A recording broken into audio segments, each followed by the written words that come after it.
don't know me, my name is Michael Barrett, and I've had the distinct pleasure of being able to join the Lakefield Historical Association just this past year.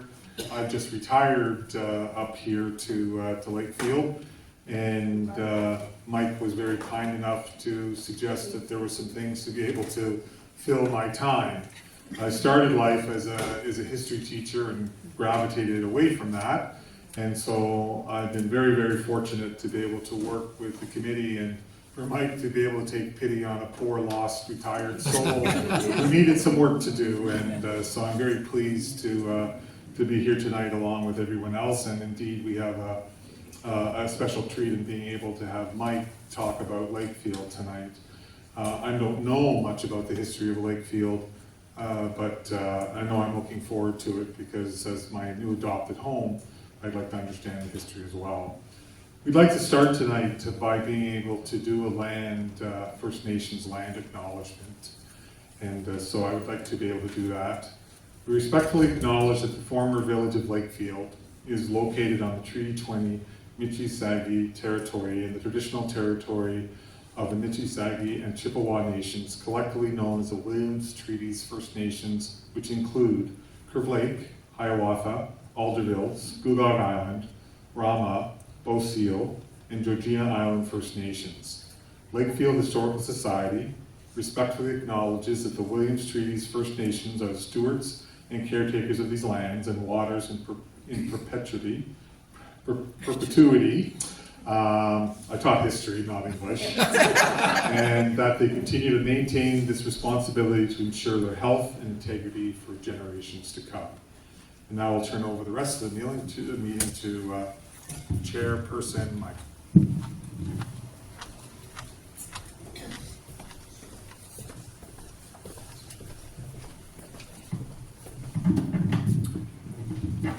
Well, thank you, Michael, for that wonderful introduction. And it's good to know that you're good at history rather than English. Before I get going, the announcement said I was going to say something about the monument, so I'll just start off by saying about the monument. And those of you who don't know what the monument is, we're creating a fund to put a monument in the Cenotaph Park area for World War II veterans that volunteered from Lakefield during World War II. So there used to be a sign there many years ago with all the names of the people from Lakefield that went. It was torn down in the 1970s and it never was replaced. So we're looking at putting up a stone monument and we're currently fundraising to do that. So we're about halfway there with fundraising. Out of the $28,300 we need, we're about $16,000 and change. And so we have authorized the deposit on the monument. That means it's actually going to happen. We're confident that we can raise the remaining funds before we have to pay them next year.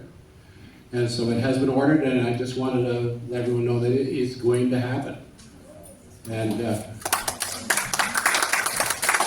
I guess I'll be a little less happy about it if I have to write a check for $12,000 to make up the difference, but hopefully that doesn't happen. So I'm going to talk to you tonight about Lakefield buildings, essentially. When I first started putting this talk together, I had to do some research. I mean, Maureen and I wasn't quite old enough to remember some of the things that you might, but anyway, oh, by the way, she has free maps for people who want them in the back. So I started looking, and the problem wasn't enough to find enough. The problem was we had so bloody many of them that in order to do them justice, I would have had to have you here for 3 hours. So what I've done is I've selectively looked at buildings that are still there for the most part. So buildings that you can actually see, go to tomorrow and take a look at, and have some sense about their history. And I think it's a good overview. There's obviously a lot more we could talk about if we were looking at the individual history of those buildings. But in any case, for anyone who's new here, who moved to here in the last 50 years, or who's under the age of 70, there's probably some things you'll learn. So Lakefield.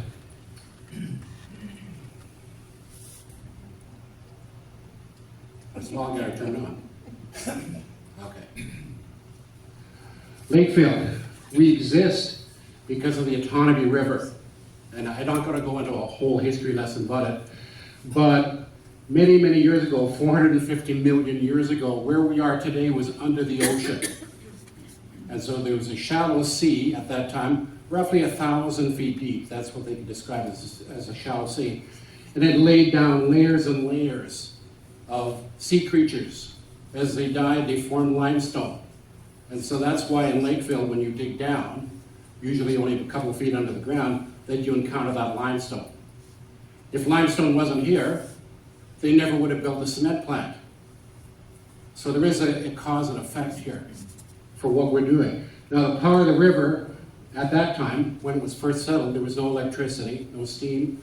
They used water power. So 11,000 years ago, the ice that was above us at that time began to retreat.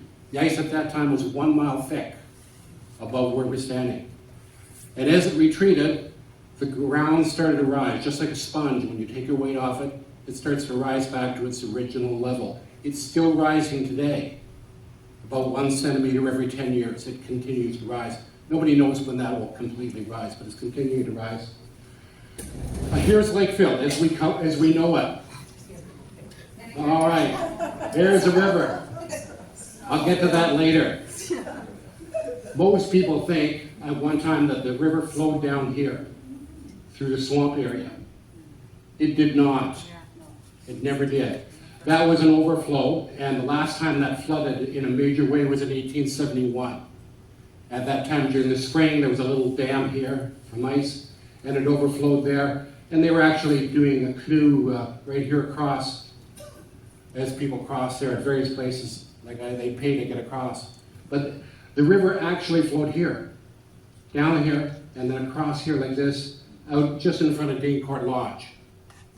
And what happened was, sometime in the last 11,000 years, there was an ice dam right here.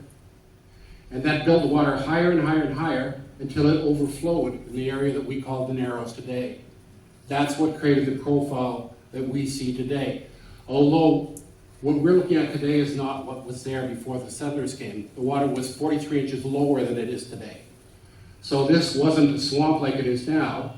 This was dry land. At least half of it approximately was dry land. Out here in Snob Hill, it was dry land going well out into what we now see as water. So Lakefield traditionally, if you live in Lakefield long enough, you'll have heard these terms before. I can tell you where some of them come from, some of them I do not know. So Gail, I know you live down here in Charles Street. That is Hamilton Swamp. So you live in the swamp. I know, Mabel Valentine told me. Yeah, it's swamp. If you live up here in Ermiting or in the hill here, actually Albert Street as well, you're on Swamp Hill. And if you live down here, near to the gun plant, you're on Vinegar Hill on Oxford Street going up here. The reason it was called Vinegar Hill was when the cement plant was in operation, they had some sort of process using acid. And acid, when the fumes come off acid, it smells like vinegar. So I suppose they must have concentrated around there. Not saying how good it was for your health or how many years it added to your life, which was probably none, but that's why it was called that. Hydro Hill up here on Strickland Street was a relatively recent name. It was named because people who worked at Ontario Hydro clustered there. My mother worked at Ontario Hydro. We lived on Strickland Street at the top of the hill across. Our neighbors worked for Ontario Hydro. The fellow in the corner worked for Ontario Hydro. It was just a cluster of Ontario Hydro people. Long since gone now, of course. Now, Snob Hill, where I live today, at the time it was where the richer folks in Lakefield lived. So the Blakes lived up there, a number of people lived up there that were well off. And those of us who weren't as well off considered that they were snobs because they had the money and they deigned to talk to us poor unwashed people. But it got the name Snob Hill and it stuck. On the other side of the river, everything on the other side of the river is Kentucky. Yes. And Sally, do you know why it's named Kentucky? No. Does anybody? No one knows. No one knows. I researched long and hard on this. I thought maybe somebody had moved from Kentucky and... Talk to John Millage, because it has something to do with the grass. It was a bluegrass. Oh, well, maybe he's right. Maybe he's right, like Kentucky bluegrass. But I couldn't find anything that would tell me that why it was named Kentucky. Catherine Portrell talks about Yankee something. All that, Coming okay. up the autonomy, so she's got the Yankee word there. Well, possibly. Remember, the first settlers, of course, were all on the Smith side. So everybody settled on this side initially, the first settlers. So maybe that's when the Americans came up after they got kicked out for the Revolutionary War. They moved up. I know, Diane, some of your relatives came up at that time. One last thing before I move on to the next slide. We went through the swamp here. This was the original preferred location for the canal. It was almost built there, instead of where it is today, coming down here. So the Trent Canal was going to go through here, starting roughly at Isabel Park, and then going out just about Block Road. And the reason they didn't do it was very much just economics, because if they did it, they'd have to build bridges here, here, here, here, here, and so on. And at that time, they were all turn bridges, so the boats could go through, which means you had to hire somebody to run up and down the canal, opening the bridges for the traffic. So that was simply why they didn't do it. First people to occupy Lakefield, the Michusagi or Mississaugas, which we know, of course, is the Nishabi, and also the Chippewa is more commonly, when I was a kid, we called them the Chippewas, or even the Ojibwe. It means the same thing. And they've been here for at least 11,000 years. So I know that Europeans, we tend to think that history starts with Champlain, or history starts with the Vikings, or history starts with Columbus. It's not true. People in this area, and it wasn't an empty forest. There were communities of the First Nations people here. It was long before we came along. And they did live in Lakefield, although they did not have a permanent settlement here. So, if you were to go out on Hague Point here, and this part of Snob Hill, that's where they settled, because hunting was good. Before the dam came, this rush down here, starting at the Narrows here, it became a rapids going up and down. So the fish would come up to spawn, great place to catch them. Over on this other side, the waterfall, like ducks and geese, would come in the fall, and so they camped there and they hunted there, and that's where they were. But although there was individual First Nation people living around that didn't live in a community, there was no established community like we call. I'm not going to use Curve Lake, but there wasn't an organized community here in Lakefield at that time. It was definitely their land. And that's actually a picture from the Curve Lake site, so it's not one that I cooked up from Hollywood. I know it looks a little Hollywood. There's some evidence of the way we perceive First Nations here, though, that is interesting. We perceive them as a patriarchal society where men rule. It's not the case. Before Europeans came along, it was a matriarchal society where the women were in charge and the men took orders from the women. And so, just like now, just like our society, eh? And so when we first came to negotiate with them, who did we go to? We went to the men, which was entirely the wrong thing to do, and we upended their society in a horrible way by doing that. Even today, Truth and Reconciliation is still trying to solve that. There's an early sketch of Lakefield from the 1890s, and I just included that because you can see they already had a bridge at that time. This water here is not Nelson Falls. People sometimes ask me, where the hell is Nelson Falls? Because we were called Nelson Falls at that time. They built this little leeway of water here to have enough headroom so that the mills here could run water power. And when it was full, it just overflowed here. So that's what that is. First European settlers in Lakefield. In 1820, John and Margaret Nelson came. Now that is not their cabin. Their cabin's long since burned down. They settled in Kentucky on the south side of what we call Queen Street today, Bridge Street today, and they had land all the way out to the Lakefield Cemetery and as far as the next line to the south. So he came first. At that time, 98 settlers in Smith. The nearest to him was 1.5 miles away. And in Durrow, where is primarily what we think of as Lakefield, there was no one, completely devoid of anyone.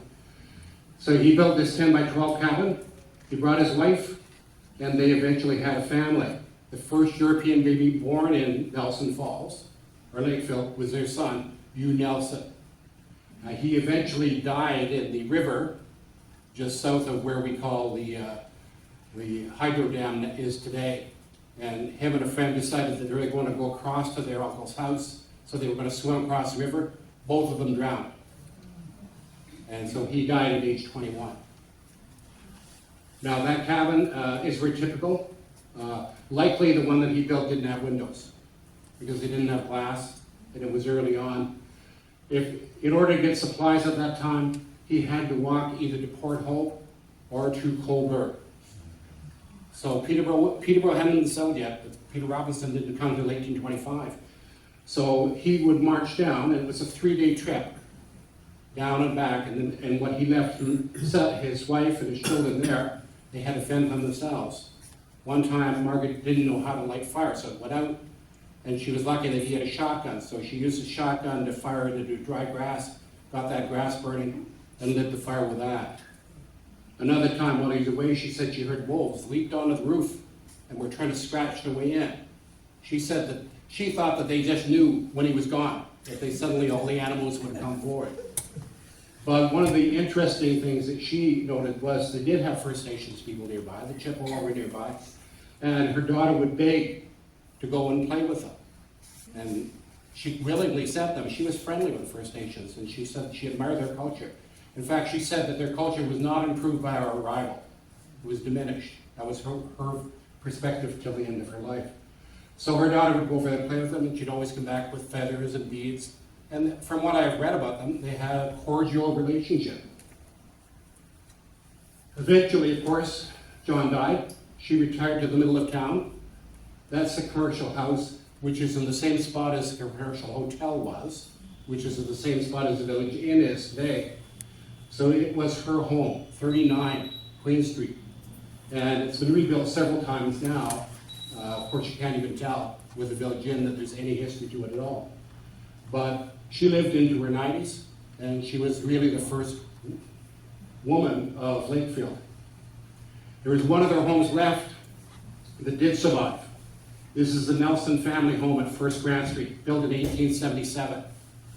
And it's at the east end of Grant Street. If you're up, and that's up by the Catholic school, and you go along Grant Street, and right at the end of the road, near the river, overlooking the canal, is this house. During my growing up time, it was the Lakefield Private Hospital. And for many years, it was a convalescent home, an urgent care home. It was a Lakefield Private Hospital.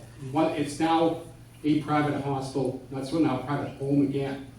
But that's a recent picture. It still has grandeur. It's a wonderful home. There's a story about settlers that even in the early 1900s dropping by. It was on the trail to Peterborough, so they would drop in. And I have to say something about the buried elephant at this point. Yeah, from the 1950s until the 1990s, I've been hearing this story, that at one time there was a carnival that was going around Ontario, and they had an elephant, and as winter approached, they were looking for a place to house their elephants, so apparently they approached the Lakefield Agricultural Society and said, how about if we store it in your barns up in the fairgrounds? And a deal was made, and the elephant was stored in the barns, but sometime during the colder part of the winter, they found the elephant dead. So in the springtime, of course, nobody wanted it, and they looked around for a place to bury it. And apparently, according to legend in Lakefield, it's buried on the grounds of Lakefield Private Hospital. I do not believe this story. But I've been hearing it for so long, and John Millich promotes it on a regular basis. But it may be there. Now, I tend to think of two things that make me not believe it. One is that when you dig in Lakefield, you get about 2 feet deep, you hit limestone. So it's hard to dig a hole probably 10 feet deep to put an elephant in, especially by hand. And the second thing is carnivals don't stay in Ontario in the wintertime. They go into the southern US. They travel around, so they take their elephant with them. On the positive side, when I was a kid, there were many carnivals came through town, and some of them had elephants. So I can't discount it entirely. The Stricklands. All right, Stricklands have got the bulk of the credit for establishing Lakefield. Samuel Strickland never lived in Lakefield. Lakefield didn't exist until after he died. So he lived in Nelson Falls, he lived in Selby, he lived in any number of the other names that we call Lakefield at that time. He was instrumental in the formation of Lakefield, though. And I don't want to denigrate what he did at all. So he came and when in 1825, he did not immediately come to Lakefield. He bought land, he worked for the Canada Company. He didn't end up here till somewhere around 1831, 1832, which was 10 to 11 years after the Nelsons had been here. In fact, the Nelsons already had an inn established on Bridge Street that when Samuel came, he may have stayed at when he first got to Lakefield. And then the Catherine Park Trail arrived, and Catherine Park Trail is on this thing here, and her sister, Susanna Moody. The two sisters were such literary giants that I won't say much about them because we could spend a whole evening talking about them. So I'll focus on Samuel. Samuel did a lot, and the girls were busy writing. Why is it that they didn't have business of their own? And they did have to a certain extent, but why is it? Women could not vote. Women could not, at that time, own property individually. Everything had to be through an older family member or their husband. So although they came here, and I'm sure they had the same potential that Samuel did, they couldn't do it the way they might have done today. So Samuel and the Strickland family built many homes of the Lakefield area. These are three that are most prominent. Now, the one at the top there you'll recognize immediately as currently Hendon's Funeral Home. And it's 66 Queen Street, built in 1873. And it was built by the Strickland brothers. It has been a funeral home since 1945. Before that, it was always privately owned. And the Hendons took it over in 1950. The one in the middle, I should have got a better picture for this, Radon Manor. Now, Strickland's called every house they built, except for one, Radon Manor. So the first 10 by 12 cabin that Samuel built when he came here was Radon Manor. The next one he built one that was 12 by 18, it was Radon Manor, and so on. Each of the three wooden cabins that he built burned down, and they were eventually replaced. This one still exists, this house still exists. It was built in 1857 for Robert Strickland by Thomas Gordon. Thomas Gordon was a famous boat builder in town, and we'll talk about him a little later. And finally, the Strickland Homestead. This is the only one that they built that they didn't call Radon Manor. They called it the Homestead. So it was built in 1855. It was destroyed by fire. There is no trace of it remaining today, but I know that it existed at the corner of Stewart Drive and Queen Street. And so there's two houses there. It's probably in their backyard somewhere. Samuel was a powerhouse, so he really promoted Lakefield in a one-of-a-kind way. His family was rich when they were in England. His father died when he was young, and so they had to basically leave because they didn't inherit the money, whatever there was. There was no money there. He came to Canada looking for his fortune, and he found it. So he's Justice of the Peace, President of the Court of Request. I don't know what that means, but that's what it was. He was also captain, of course, and we know that he eventually became a colonel. He supported the construction of the first mill, the first dam, the first bridge over the Otonabee, its first passable road. Established an agricultural school, which eventually Sheldon and Sheldrake formed into the Grove School after his death, which is now Lakefield College School. It all came from what he did. He was principal in the construction of Christ Church, and he saw the completion of St. John the Baptist Church on the corner of Regent and Queen. And he was the first person to be buried from St. John the Baptist Church. He died shortly after its construction. He's the first person to be interred from there in the Christ Church yard. He operated sawmills, boat building companies, and even one of the first steamboats. And you can see this is a picture of the Strickland company here that's boat builders.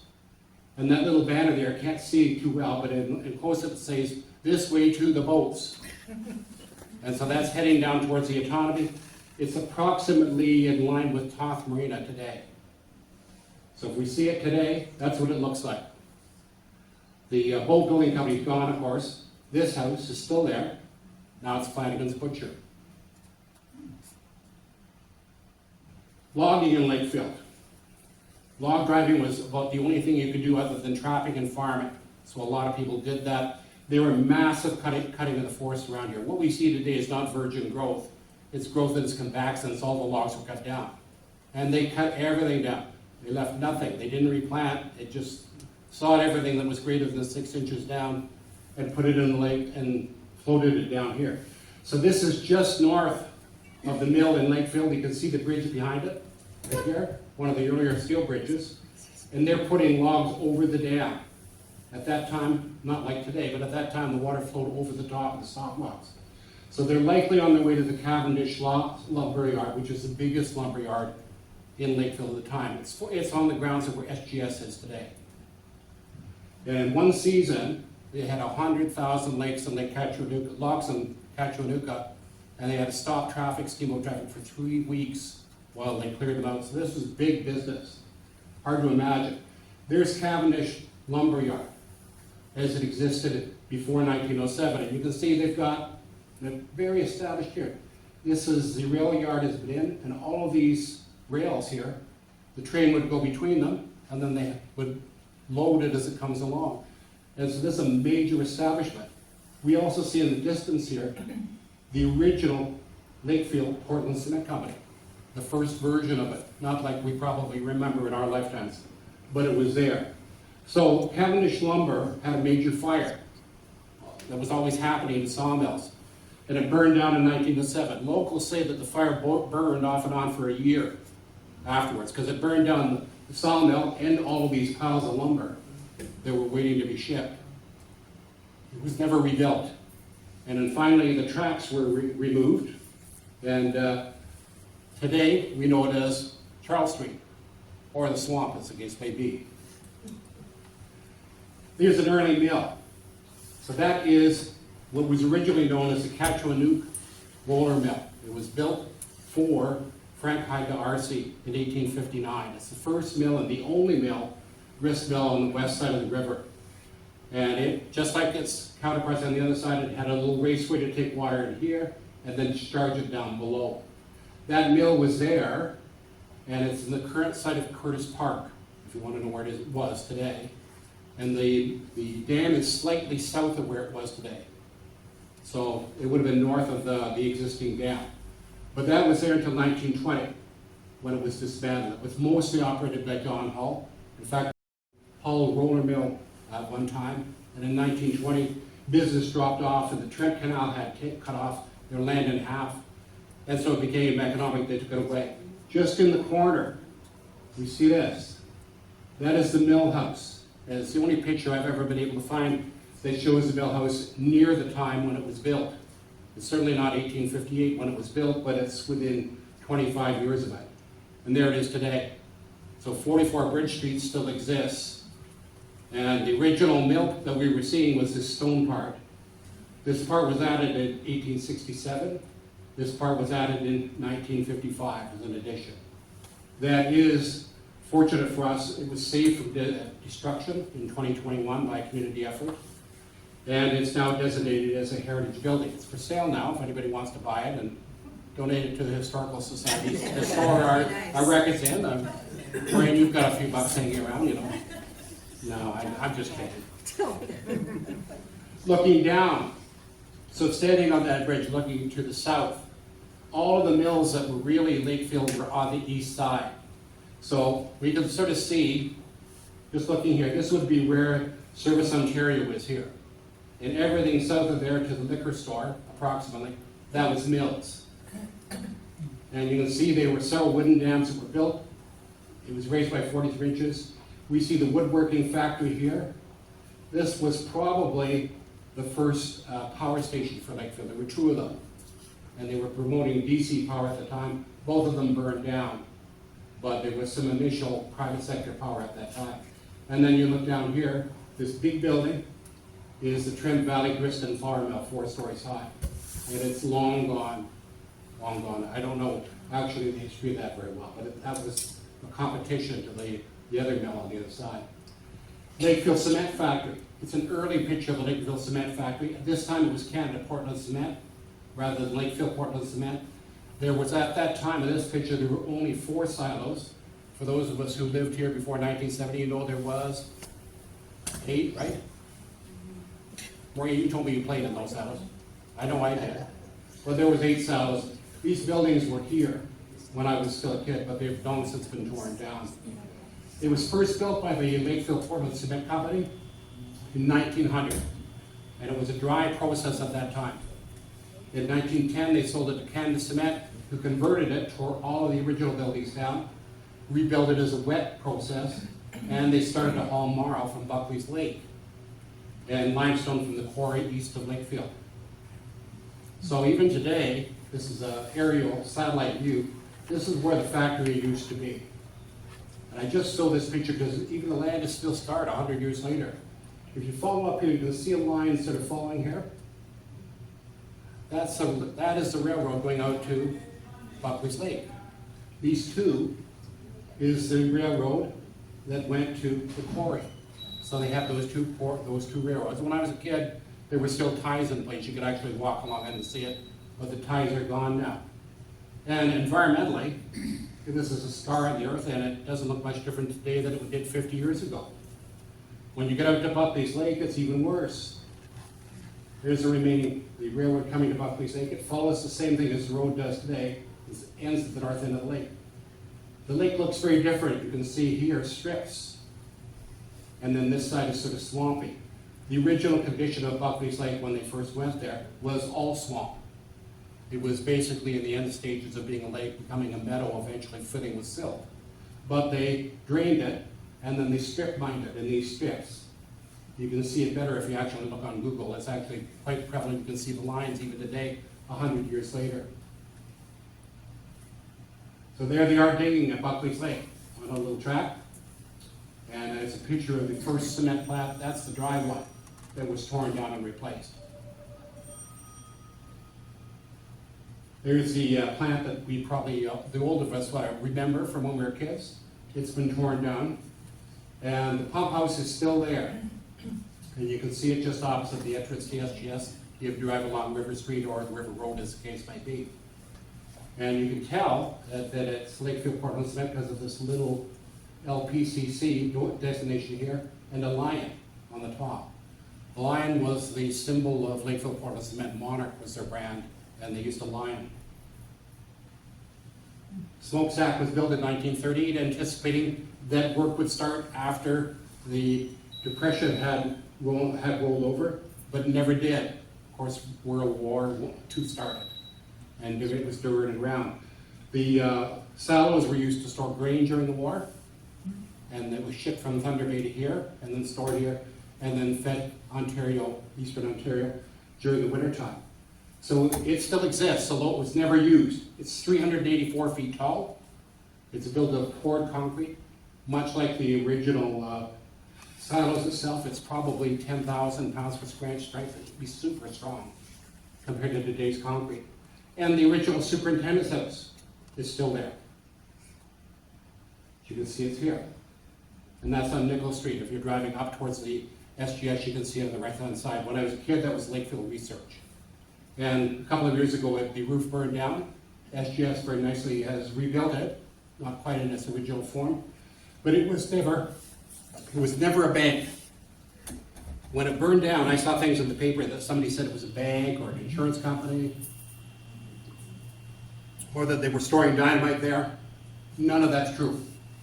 There is a vault in that building, but the reason that vault is there is that it was also the superintendent's home, but it was also the business office for the plant. They paid their workers in cash. So they stored the money in the basement in the vault, and then on payday they took it out and paid the workers.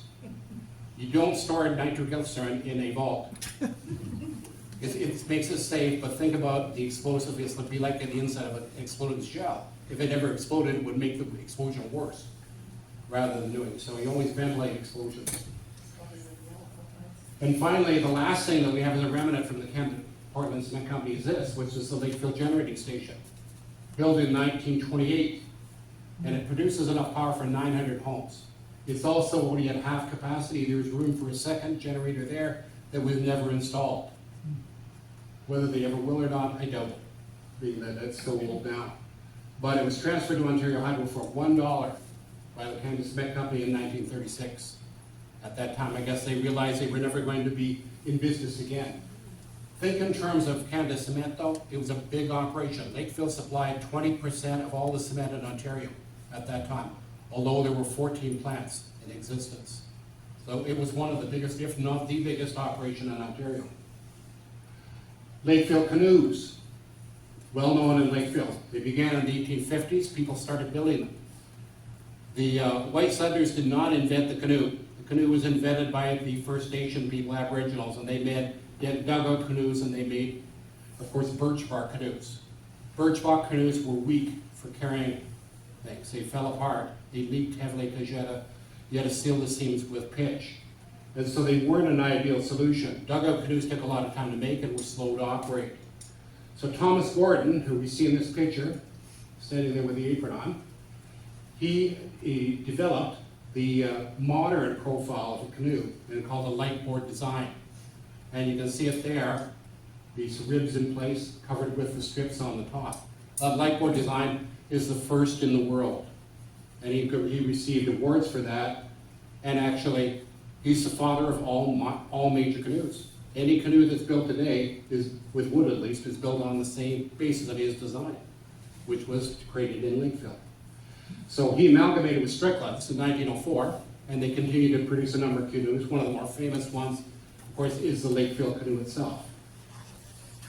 And there's where they operated, which is on Queen Street, right where the beer store is today. The original building there, the People's Christian Association Hall, was sold, I guess, because of lack of attendance, apparently.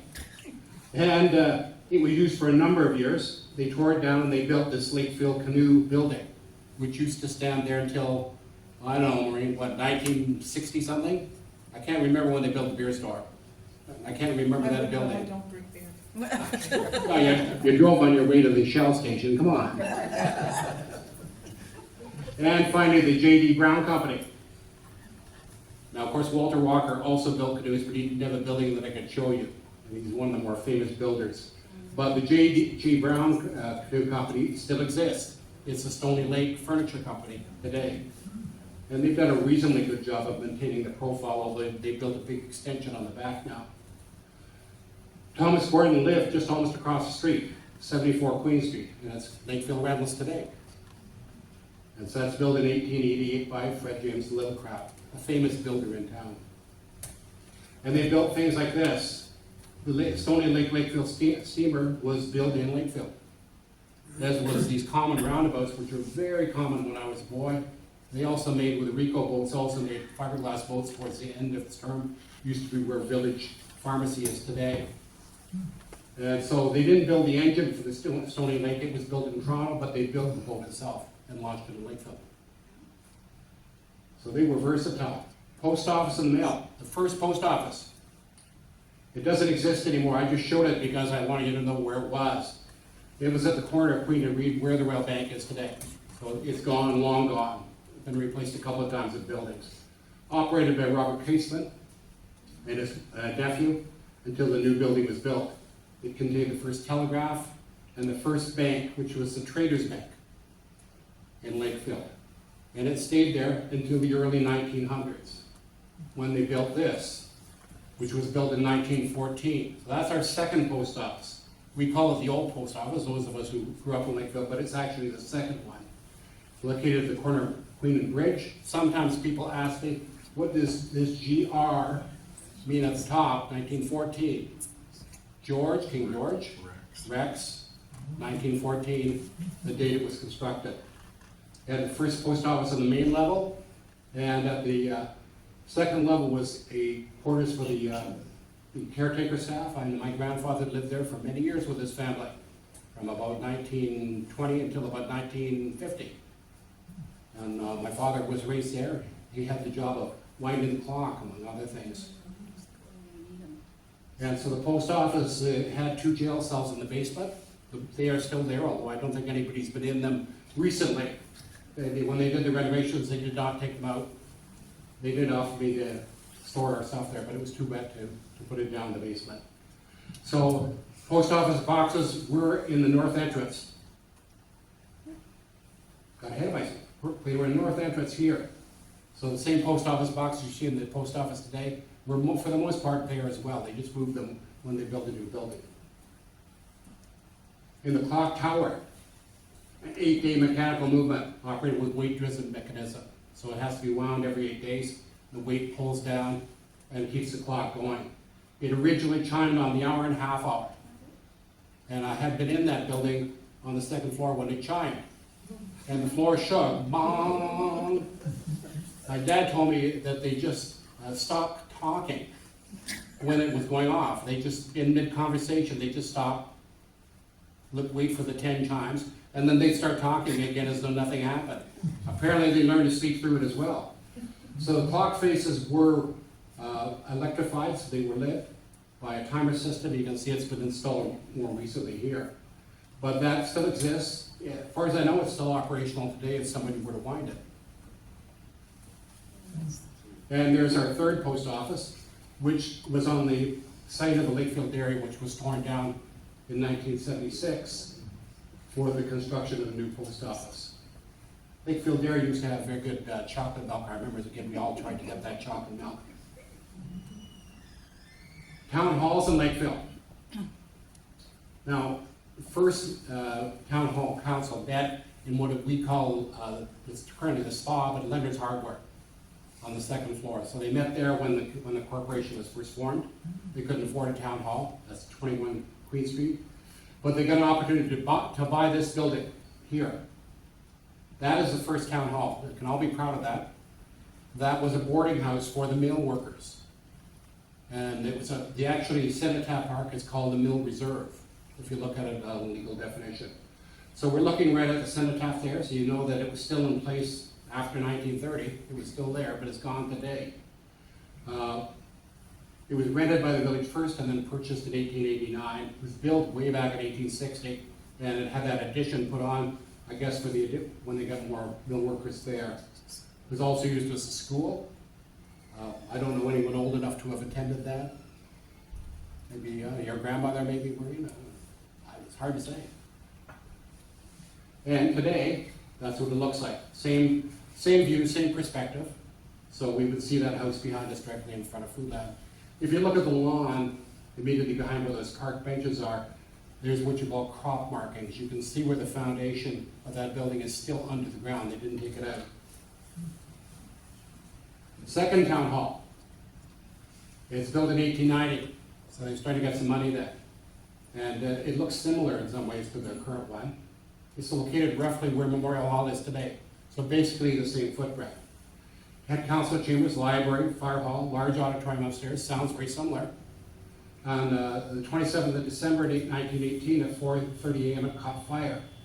It had burned to the ground. Now, you can see in front here, these two garage doors, that's where they stored the firefighting equipment, much like a Memorial Hall. So by the time they woke up and realized it was on fire, the building was fully engaged. All they could do was stand around and watch and hope it didn't burn the rest of the town down, and it didn't. The trees that are shown there, of course, were all burned down by the fire. And volunteers couldn't reach it, so it was a total loss. And they built a third town hall, which still exists. This is Memorial Hall, built from 1919 to 1920, opened in 1921, built by the famous boat builder and house builder, Peter Baptist. It's dedicated to the memory of 42 residents who perished in World War I, and there's a mystery around this. I cannot find 42 residents that perished in World War I. I can find 39.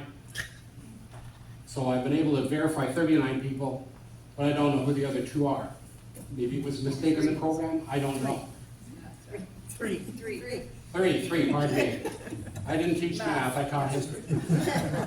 So it was named Lakefield Memorial Hall in their honor.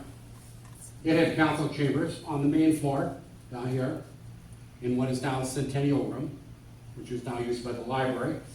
It had a fire hall, where these two doors were, a large auditorium upstairs, and it's currently being used as a library here, and the upstairs is completely unused.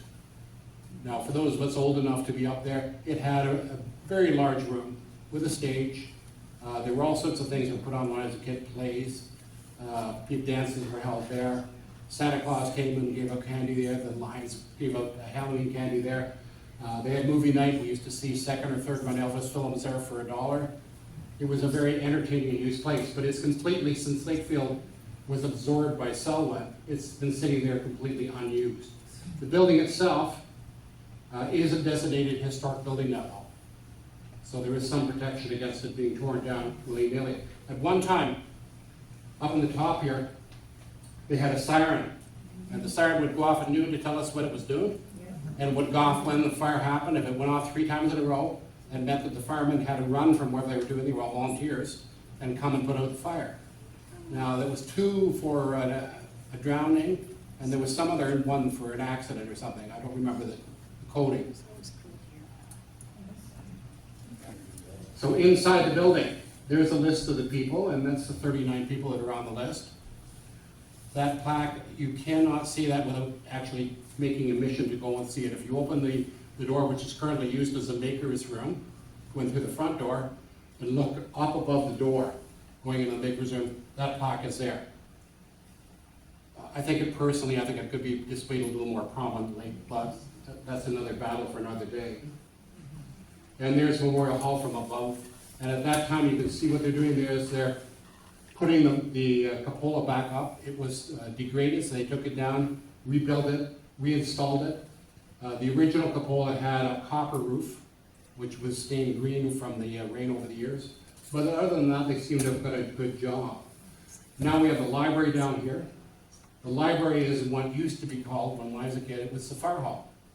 That was built as a home for the fire hall at that time. The fire hall moved out, the library moved in. The tower here, which sometimes people ask me about, is a hose drying tower for the firemen.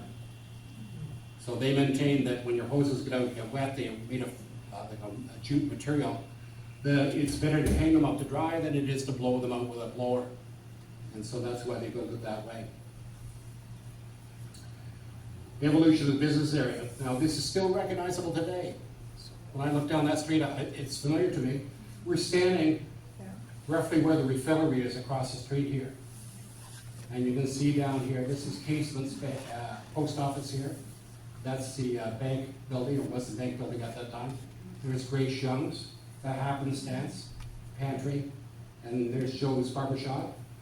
This down here is not the post office. That's the original town hall before it burned down. And I know that that's got to be before 1908 because there were only horses here. The first car came to Lakefield in 1908. So any cars before then, they're not in the pictures. Downtown Lakefield, 15 Burnham.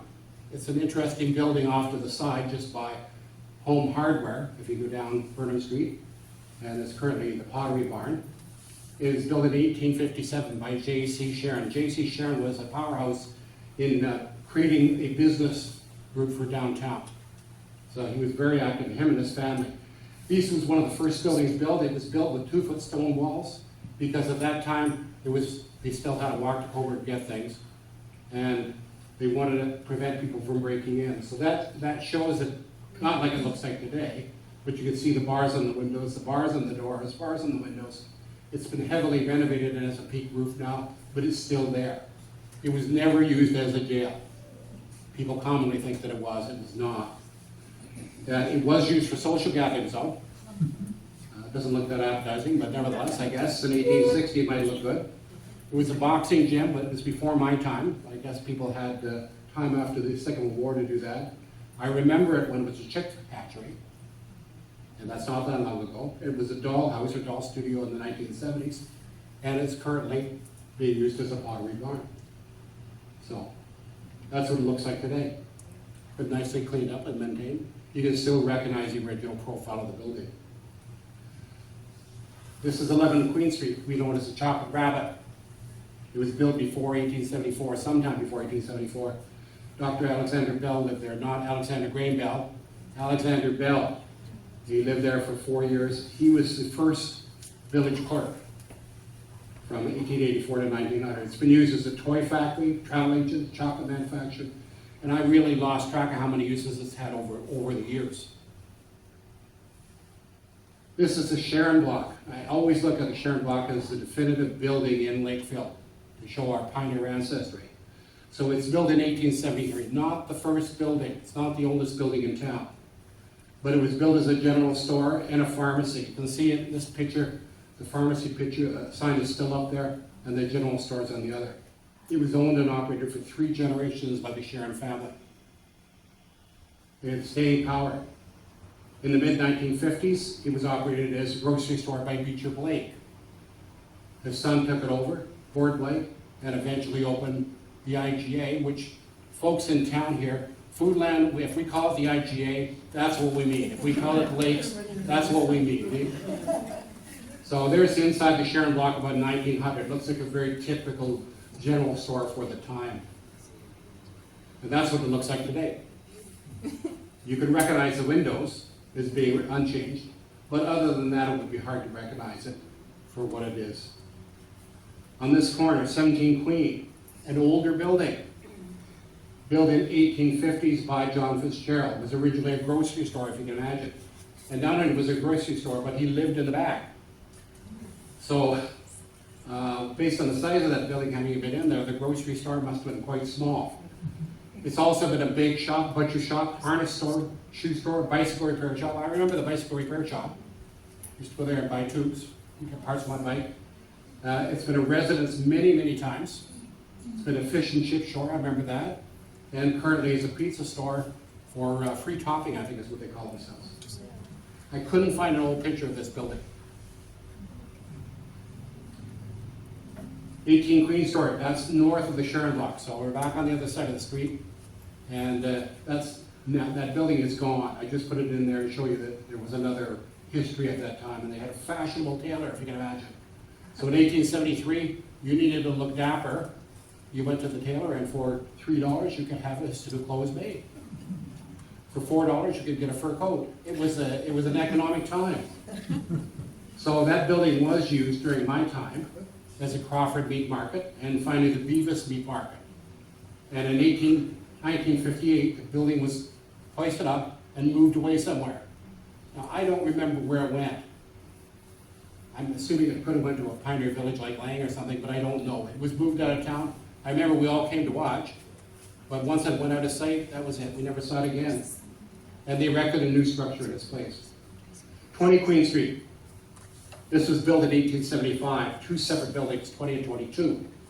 And it was Payne's Groceries from the 1920s to the 1950s. I remember going in there during the 1950s, and they were a little grocery store. And quite competitive at the time. And that's what it looks like today. It's part of Home Hardware, just on the corner. 21 Queen Street. This is what we older folks will remember as being Leonard Hardware. It's currently a spa. It says Leonard Hardware there because the original owner was William Leonard, and he built it in 1875. Now, it's been operated as a general hardware store, a silent movie theater, and also today as a spa. So that's one of the few pictures here. You can see it's a Queen Street theater. They had a screen and a projectionist and somebody who either played the piano or, as I understand, played the violin at some times. Now, I don't know. Sandy, are you here? I think you found the screen, as I recall, at one point in time. Yes, after my father died, I renovated the store, and one of the false walls had a hole in it where the projector went and faced out towards the main street. And Warren Payne, who had a clothing store, told me that he and his wife were hired by Mrs. Leonard to play the piano and the fiddle for all the silent movies. But Mrs. Leonard would only allow them to play church hymns, no matter what the movie was about. Interesting. The building beside it, of course, is sunblockers today. I remember it as Ron Hall's TV repair. That was actually the first building that was built there. The bigger brick building was the second one. So on the left, you can see it, and that's from the 1960s. It's back when Sandy was still working her Vantage Ways on the China side of the building. And there it is today. It is very historic, and that's the building that the town hall councilors first met in the upstairs. Sunblockers. This was the first building that was built by William Leonard. And the original, it's a little less fancy than the other side. 1867, the Air Confederation. Grocery store. One time was a meat butcher shop, tailor. TV sales, various retail stores. It's one of the oldest buildings in our downtown. And it certainly wouldn't appear to be necessarily that outstanding, but it is. And there it is when it was butcher shop of 1910. So it looks sort of bleak if you're getting meat in those days, I guess. I take it that sawdust on the floor. It's probably sawdust on the floor to pick the blood off. It is, isn't it? Yeah, it's creepy. Okay. 22 to 26. All right, so these are the upper parts. So we saw the Payne building there, and this is a little higher. It was built as two separate buildings as well, meaning that it was built at the same time. There was actually a wall between them, and they were sold as, or rented as a separate building. So it's been a printing office, printed paper at one time, clothing store, shoe store, hardware store. The upper parts of the buildings were used as small business at one time, so doctors operated there, dentists operated there. I know that Valerie Cook told me that when she was a kid and they were operating Portha Hardware, they used to live above the store. And so it's still there, and it didn't burn down. It's a surprising thing, because I remember with Michael and I did some electrical work there in the 1960s, and when we opened up the plug, a spark came out and lit the wallpaper on fire. It was only with my lightning reflexes that we put the fire out, or it would have burned down then. Knob and tube we're wearing. And there's at the north end, so that A.M. Tanner, and he's a printer at that time. It's a news printer. I'm not sure whether that's him or not, but that was at the north end of that building. This building is very common on the street. Looks like a bank because it was a bank. It was built as a bank. It was built as a Sterling Bank in 1874, which was not the first bank in Lakefield, which we know was a trader's bank. It was a standard bank, also operated for many years. When I was a kid, it was CIBC, Bank of Commerce. Then it became Lakefield Hydro Office. It was Hayden and Marshall Optimus, various clothing stores, and currently Choosy Fromage. Although I haven't been in, I understand it is a good place. 27 Queen, just almost next door. It was built in 1874 as a tinsmith shop, operated as an undertaking and furniture shop by Charles Bickle. Charles Bickle also briefly mentioned the first car in town. That was him. I guess he needed it to move the bodies around, but he bought the first car. Gradually in the 1920s to 30s, the telephone office. My aunt actually was the manager of the office for many years, Alice Chappell. And Avalon Hairdressing was there in the 80s and 90s, and it's currently the Cassie Bistro Diner. And that's what it looks like today. Building next door, Cozy Home. I couldn't find the exact date it was built, but it was built sometime in 1877. It was a Tanner's drugstore for many years. It used to have a big sign on the top saying Tanner's. And it remained that way. Neil Wood drugstore, when we were going up. Yeah. I know at that time, it wasn't Tanner's when I was a kid, no. Yeah, Neil Wood's. Yeah. But it was a drugstore still then, until it was sold, it became Becker's. Yeah. And then Becker's were there until the 80s. It became a small appliance repair, which didn't do too well. Travel agency. Massage therapy, that should have been a winner in town, but it didn't. And Portha Sun newspaper, Nutshell Gourmet, Portha Fudge, and various others, and is currently the Cozy Home Decor. So it's not as attractive necessarily as some buildings, but it's still almost 150 years old. Moving further down the street, 33 Queen Street, recognizable as, not even today, but when this picture was taken, it was a Hendon Funeral Home.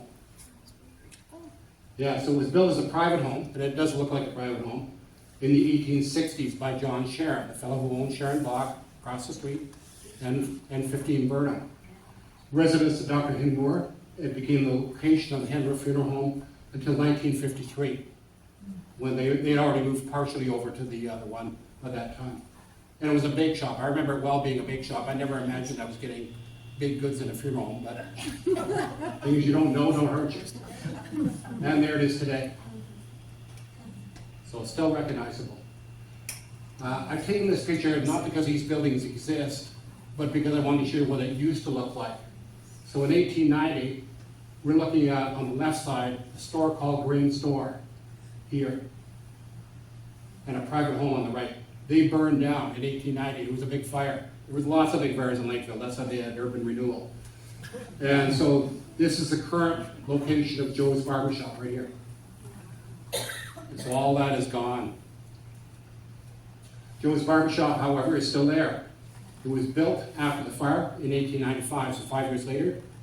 It was Joshua Keeley, he built it, and he was known as Joe, although his name was Joshua. He called it Joe's Barber Shop. And he hired David Miller, who eventually took over the shop and operated until 1952 when Joe Ferrari arrived. And of course we had Joe here, or at least we did it on his life a couple of months ago. So Joe and his family have operated that place. It is the oldest continuous use building in Lakefield.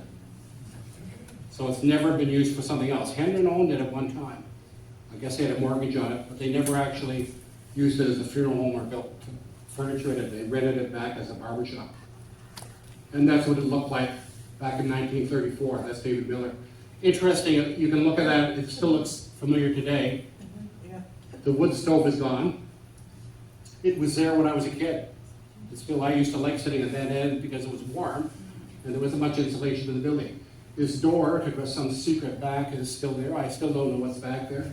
You know what? These two chairs are the original chairs from 1895 and they're still there. So when you sit in them, you're sitting in chairs that are more than 100 years old. They have been reupholstered. They reupholstered them in the late 1950s. I remember when it was done. But they're still there. That board that they have there for you to sit on when you were a kid, boys were sitting on that in 1895. It's the original board. So a lot of history is embedded in that building. Across the street, I just mentioned this because it was Margaret Nelson's home. And just to show you that it was there, it was one of the first gas stations in town. So you can't see it too well there, but there's a pump right there. So you went in and you said how much gas do you want. You paid your money and then you went out and poured it yourself. And they trusted you. Of course, it didn't say gas station too long, so maybe that's why. So it became a Temperance Hotel. After 1907, business dropped off substantially, but it became a Temperance Hotel. Renovated and burned down after it became a commercial hotel in 2002. The commercial hotel was an arson fire. It was under renovation at the time. They never caught the person who burned it down. There were a lot of fingers pointed at the time, as I recall. But it was burned down. It's currently replaced by the Village Inn. Across the street, 44 Queen. And you recognize that? It is? Happenstance. It's happenstance and the pantry. Yeah, that's what it is. It originally had stables in the back, right up into the 1950s. So you could take your horse there and then tie it up while you went shopping, or you could rent a horse for the day of the week. And apparently they had a carriage there that you could rent if you're getting married. And it's been torn down. For many years it was a Porter General Store. And there it is today. Still quite recognizable. The siding has changed, but the profile of the building has changed. Especially the lower half, the first floor, is very much like it was way back then. 46 Queen today, built in 1860. Now, if you talk to locals here, and somebody says, it's Grace Young's store, this is what we're talking about. Even though it's not called Grace Young's store, and Grace Young is no longer with us, it's Grace Young's store. So it was originally a private residence, and it has that house-like feel. It became a hotel. Later, it became a temperance store, temperance house, which was just a way of saying a hotel that didn't serve liquor. And it was in 1905, it was a barber shop and a pool hall. It was a fruit store, and today we still refer to it as Grace Young Store. If you're from Lakefield and you want to convince people you were born in Lakefield, refer to it as Grace Young Store, and everybody will believe you. Across the street, recognizable today, 49, built in 1875 by Gabriel Demand. And in 1883, Thomas Hendon purchased Billing Rent a Funeral Home. So that was the first funeral home. And you can see that he's got signs up. They're pretty hard to read, but they indicate that it is in fact a funeral home at that time. Although I've never found anyone to confirm it, I understand back at the late years of the 1880s that they used to prop the coffins up in these windows when somebody died in Irish tradition, so that you can see who died to come to the lake. I don't know whether that's just somebody pulling money, but I've heard that story a number of times. So the upstairs room, currently, of course, it's a private residence upstairs, but it was Lakefield's first library. It was called the Mechanics Institute at that time. I don't know how many books it had, but it was the first library. And it was a long-term location. Milledge's Plumbing, I remember Milledge was plumbing for many years. Used to have a toilet in the window. We always liked that when we went by. The toilet was never sold, but it was always there. It was Keith Brown Hairdressing. And my mother went there all the time. She was quite satisfied. And today it's, of course, the stuff. Across the street, 1903, built by William Casement. And it's the home of the Traders Bank. It was originally next door. So when he tore the post office down, he built this in 1903. And in 1993, RBC and Trader amalgamated, and it remained as a RBC until 1963, when the building was built next door. The new RBC is just immediately to the south of this. And that's what it looks like today. Still recognizable. Across the street, one of the more interesting buildings in town, 55 Queen. Built as a dwelling and general store. Now, again, I've been in that building, so that general store must have been 10 feet by 10 feet. The building is 13 feet wide. It's the narrowest building in Lakefield. And in the late 1870s, a local constable who was part-time, Charles Payton, constructed Lakefield's first jail at the rear of the property. And I would just hold the reprobates until they could take them into the county jail in Peterborough. They got sort of like a one-night stay. Still exists. And this is the oldest commercial building in Queen. Hard to imagine it. As you look at it, it's pretty diminutive. Lakefield Flowers, built in 1851.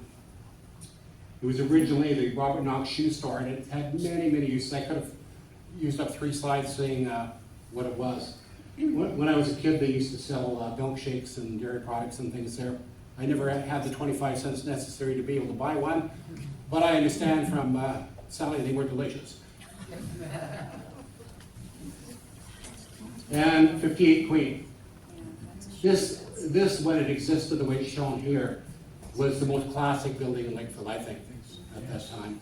3 stories tall, built in 1886, operated as a grocery store by the Spence family for more than 60 years. And if you look right next door, where the Tragically Hip store is, that was the Spence home. So he built that house right next to it, and then they'd get up in the morning and go over to the store. You don't see it today because in 1976 there was a big fire. And that is a rare picture of the building in the midst of the turmoil. And then it was rebuilt. The second floor was sort of cobbled back together, and they put a roof on the top. And it's now greatly diminished. It operates as a refillery on Queen. It's sort of sad to see. Very sad. But it's there. Somebody with a lot of money and a lot of love for history could rebuild it based on the things that we have. We know what it looked like. Train station. One of the most loved historical buildings in Lakefield. This is not the first train station, although we think it is. All right, so it's first opened in 1868, and it was opened by the Peterborough Midland Railway, which was eventually absorbed by the Grand Trunk Railway, and finally by the Canadian National Railway until it was closed in 1976. At its peak, there were 4 trains a day, passenger trains, in addition to a number of commercial trains. It was a busy, busy place. First station was down by SGS at Water Street, right where you at the Block Road, essentially. And it was rebuilt at Reed Street, and they called it the Swamp Station because, Gail, it was in the swamp, right? So that's why they called it the Swamp Station. And the reason they moved it up to its current location was because of the passenger traffic that was getting on the steamers. Didn't want to walk up through the mud and the crap. And so they moved the station north to where it was drier. And in fact, they extended the rails itself right down to beside Isabel Park, where the train would come, people would get out, get in the shelter, and get on the steamboats. And so that's what it looks like today. It's currently, the tracks are now removed, used as a bookshop. It's in extremely bad need of external repair. Almost to the point it's sad to look at, really, because it could be rebuilt. It's not designated as a historic building because someone has never designated it. He doesn't want to designate it. No, and that means that somebody could come and get a demolition permit and tear it down tomorrow. Oh, no. Yeah, it's true. And you could do nothing. Sandy, I mean, we went through that with the Old Stone Mill House. But it would be the old stone mill house all over around too. The homeowner has to agree or they will not designate it. And that is only Sullivan's interpretation. Yeah. And the law doesn't say the homeowner has to agree. That's just what Sullivan decides they want to do. Dougie Ford has killed the Heritage Act, so. Yeah. So there it was in 1921, still recognizable, except the cars, of course, are older. That's a highlight of the Lakefield pictures. I mean, when I started doing this talk, I thought I'm going to be talking for an hour and a half. So I have a little trivia, so to end off my talk here. In the late 1800s, there were 6 blacksmith shops in Lakefield. How many were there in 1970? One. 1. You are correct. It was operated by? Herman Carey. Correct. Yeah. There's a prize right there. I You should have. should have got, And it was demolished for the new beautiful bridge we now have. that's right, because for some reason it conflicted. I didn't quite see that, but Yeah. anyway, it was demolished. In 1883, there were 3 Thomas Gordons living in Lakefield. I've already talked about one, who was, of course, the famous boat builder. The second was his son. Who was the third one? And what was he famous for? Was he a politician? No, he was a frog dealer. Frog dealer, so he caught and sold frogs in town. And frogs were plentiful in those days. I remember they were very plentiful when I was a kid. But apparently frog dinner was a very sought after meal. In 1876, Lakefield had a 10-day salmon fishing derby. And they caught 72 fish, weighing 588 pounds. Now, somebody always says to me, where the hell are the salmon today? They went with a They- fishing expedition. When we built the dams, remember the dams had stop logs and the water went over the top? Fish could not get over that, and so they could no longer spawn in the upper lakes, and the salmon were taken away from the trout system and gone. But they were still around then, Human ingenuity. and the sturgeon were still there too, they're gone as well. In 1882, Whatever happened to fish ladders? well, then, back in 1882, they didn't think about them. Who cares? And by the 1950s, when they started, the fish were gone.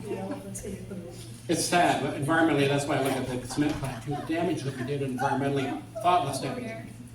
It's still with us today.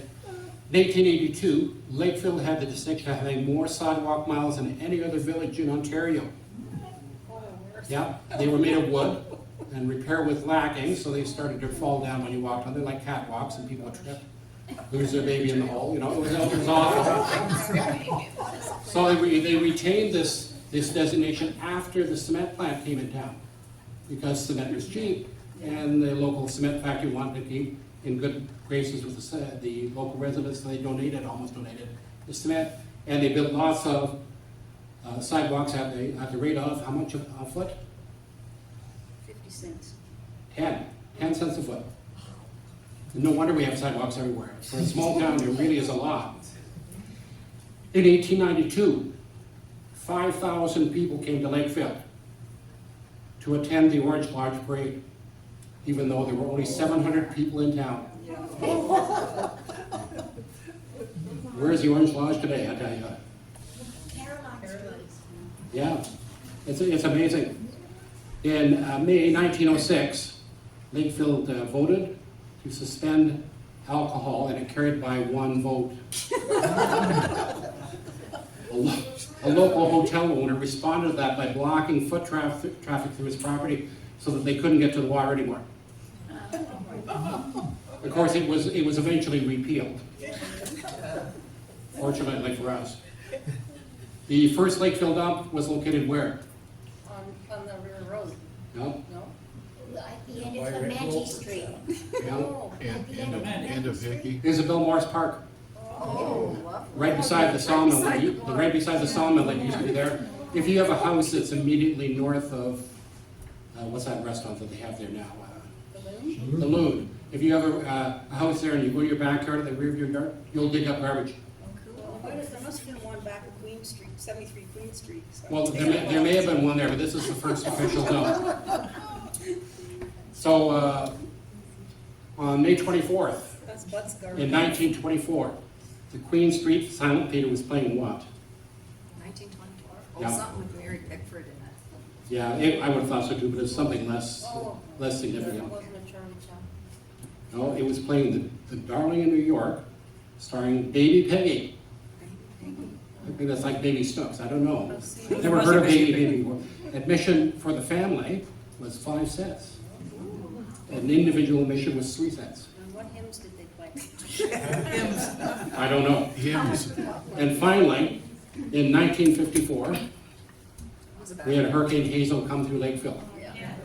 And it wiped out Haight Point. All of the trees in Haight Point basically were wiped out. They were flattened.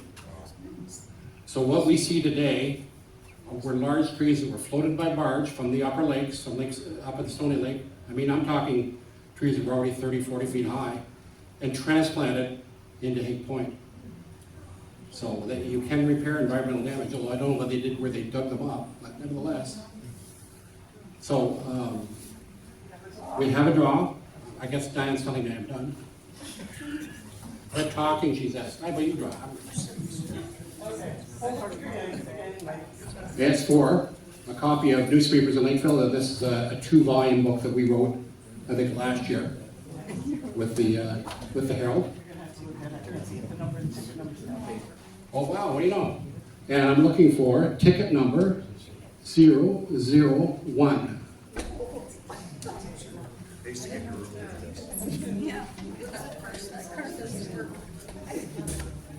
There you go.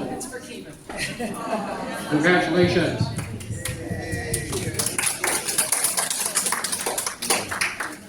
So I'd like to thank you all for coming. Hopefully you learned something about Lakefield. I think I could have made this into a 3-part one and gone into detail on some of these things in greater detail. But that's what we have regular meetings for, so there's always a chance to expand in the future. Our next meeting coming up Thursday, October 26th. At that time, we're going to talk about the history of Clementi Lodge. Now, when I was a kid, I thought Clementi Lodge was something like Danecourt Lodge, a building somewhere over in the park, but it's not. Clementi Lodge is the local Mason group. Yeah, and so they're going to talk about their history. They promised me that there's nothing secret and that they're quite able to talk about it and answer questions. And that the only thing secret apparently is the actual initiation process. So I'm quite open to listening to their history and see what they put into the 100+ years that they've been involved. Clementi was originally a reverend with the Anglican Church. That's who started it.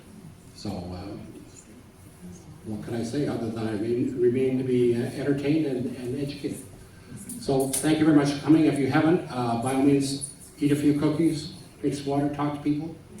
And thank you for coming on behalf of the country.